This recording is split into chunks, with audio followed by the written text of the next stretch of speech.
So yun. So ngayon, katulad sabi ko, sa parking lot ako ng NAIA Terminal 2, medyo tahimik. May susunduin lang sandali.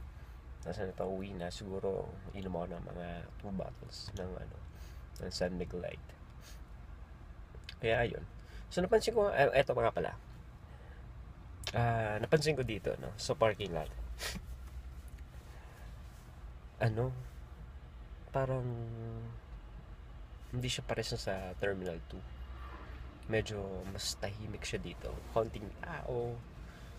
Wala masyadong nakatambay na parang may picnic sila. Kasi dun sa isang parking lot, hindi dun sa sa Terminal 3 na parking lot na papasok ko dun sa may kanan yun sa may batang kanan. Yung high-rise na parking lot. Yun, medyo tahimik din. Pero dun sa labas yun, kala mo nasa park ka kasi ang daming magsusundo, tapos may kakain. Kaya yun. Tapos maingay. Yun, yung Terminal 3 medyo katapat kasi ng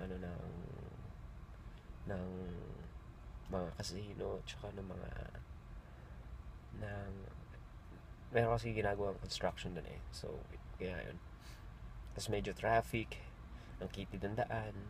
Pero kanina dito bago ako pumunta, medyo traffic din. Yan, dun lang sa bandang Ross Boulevard, sa papuntang saan ba? Coastal Road yun, yun sa NAIA, ganun. So eto, may magko-park sa tabi ko. Tignan natin.